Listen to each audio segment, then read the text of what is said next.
Congratulations India! ఓడిపోయామన్న మ్యాచ్‌ని మళ్లీ గెలిపించారు. ఏం చెప్పగలం మీకు? 14థ్ ఓవర్ వరకు అసల హోప్స్ అన్నీ పోయాయి. ఈసారి కూడా హార్ట్ బ్రేక్ అనుకున్నాం. క్లాసన్ నుంచొచ్చే ఒక వీరోచిత పోరాటాన్ని ఎవరు ఆపుతారనుకున్నాం. వచ్చాడుగా హార్దిక్ పాండ్యా. ఐపీఎల్ మొత్తం ట్రోలింగ్స్ ఫేస్ చేసిన హార్దిక్ పాండ్యా టీ20కి రారాజయ్యాడు. అందరి గురించి మాట్లాడుకుందాం. ఈ వీడియో అయిపోయే లోపల అందరి గురించి చెప్తా. 17 సంవత్సరాలు పట్టింది ఇండియాకి టీ20 వరల్డ్ కప్ రావడానికి. 17 ఇయర్స్.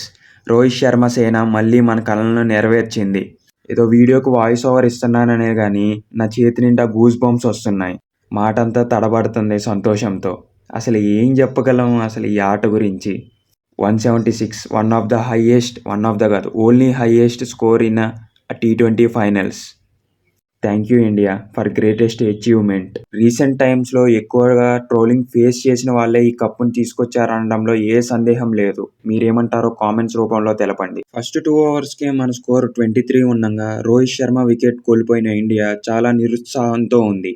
తర్వాత వచ్చిన సూర్యకుమార్ యాదవ్ కూడా దారుణంగా ఓడిపోవడంతో ఇండియా చిక్కుల్లో పడిందని చెప్పుకోవాలి. ఇంకొక ఎండ్లో 3 వికెట్లు పడడం చూసిన విరాట్ కోహ్లీ చాలా స్లోగా ఆడటం మొదలుపెట్టాడు. మేబీ విరాట్ కోహ్లీ డిసైడ్ అయినట్టున్నాడు అగ్రెసివ్ బ్యాటింగ్ కాకుండా గ్రీజ్లో ఉండిపోవాలి అని. So that he can score as much as he can. ఇంకొక ఎండ్లోంచి అక్షర్ పటేల్. నాకు అక్షర్ పటేల్ బ్యాటింగ్ చాలా నచ్చింది. టీం పుష్ చేసి అతన్ని ఈసారి 5th పొజిషన్లో పంపారు. తనదైన స్టైల్లో చాలా బాగా ఆడి ఇప్పుడు ఇండియా కప్పు రావడానికి తను కృషి ఎంతో ఉందని నేను చెప్పదలుచుకున్నాను. మీరు ఎవరు అనుకుంటున్నారో కామెంట్స్ రూపంలో తెలియపండి. ఒక ఎండ్లో విరాట్ కోహ్లీ స్లోగా ఆడుతున్నాడు. అక్షర్ పటేల్ కూడా స్లోగా ఆడుంటే అంత స్కోర్ దక్కేది కాదు. అక్షర్ పటేల్ అయితే స్పిన్నర్స్ని టార్గెట్ చేసిన విధానం చాలా అమోఘంగా ఉంది. ఎప్పుడైతే స్పిన్నర్ వస్తాడో తప్పకుండా ఒక సిక్సర్ కొట్టి మన ఇండియన్ స్ట్రైక్ రేట్ని పడిపోకుండా చూశాడు. ఇంకొక ఎండ్లో విరాట్ కోహ్లీ 48 బాల్స్కి 50 కొట్టంగా ఆ తర్వాత నుంచి చిన్నగా పుంజుకుంటూ అక్షర్ పటేల్ వైపుగా దూసుకొస్తున్నాడు. అన్ఫార్చునేట్లీ అక్షర్ పటేల్ రన్అట్ చిన్నగా నిరుత్సాహం అనిపించింది. కొంచెం బ్యాక్ టర్న్ తిరిగి స్పీడ్గా రావాల్సింది. ఏం పర్లేదు అక్షర్ పటేల్, నువ్వు ఉన్నంతసేపు మ్యాచ్ గెలుస్తామనే నమ్మకం పెరిగింది. మొత్తంగా అక్షర్ పటేల్ 31 బాల్కి 47 కొట్టంగా విరాట్ కోహ్లీ 59 బాల్కి 76 కొట్టాడు. ఈ పార్ట్నర్షిప్ వల్లే 176 పాసిబుల్ అయిందని నేను అనుకుంటున్నా. మీరేమనుకుంటున్నారో కామెంట్ రూపంలో తెలపండి. తర్వాత వచ్చిన శుభమ్ దుబే 16 బాల్స్కి 27 రన్ కొట్టి మన టార్గెట్ని 176 వెళ్ళే వరకు ప్రయత్నించారు. ఇక్కడ వరకు ఒక మ్యాచ్, ఇక్కడ నుంచి ఇంకొక మ్యాచ్. ఆట మొత్తం ఇప్పుడు బౌలర్స్ చేతిలోకి వెళ్ళిపోయింది.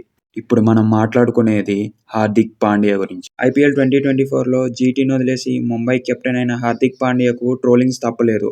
చాలా హీనంగా ట్రోలింగ్ చేశారు. నాకు ఇప్పటికీ గుర్తు, ఎంఐ వర్సెస్ ఆర్సీబీ మ్యాచ్లో హార్దిక్ పాండ్యాని ట్రోల్ చేస్తుంటే విరాట్ కోహ్లీ సైతం మన ఇండియన్ వాడు అలా ట్రోల్ చేయొద్దు, మన ఇండియన్ బ్యాట్స్మెన్ అని చెప్పాడు.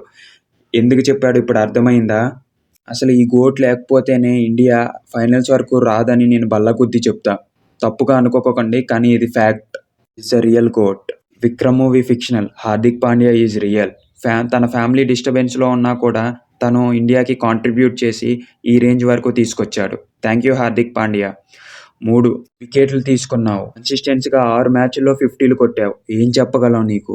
Thank you Hardik Pandya. Thank you very much. Bumrah tournament of the బౌలర్గా నిలిచాడు. ఏ సిచ్యువేషన్ అయినా, ఏ కండిషన్ అయినా తనదైన బౌలింగ్తో ఇండియాని ముందుకు తీసుకొచ్చాడు. ఈసారి ఇండియాలో బ్యాటింగ్కి ఎంత స్కోప్ ఉందో బౌలర్స్ కూడా అంతే స్కోప్తో ఇండియాని ముందుకు తీసుకొచ్చారని చెప్పుకోవాలి. హర్షద్ దీప్ కూడా 2 వికెట్స్ తీసుకొని ఫైనల్స్ కాంట్రిబ్యూట్ చేసి మన ఇండియా కప్పు గెలిచేలా చేశాడు.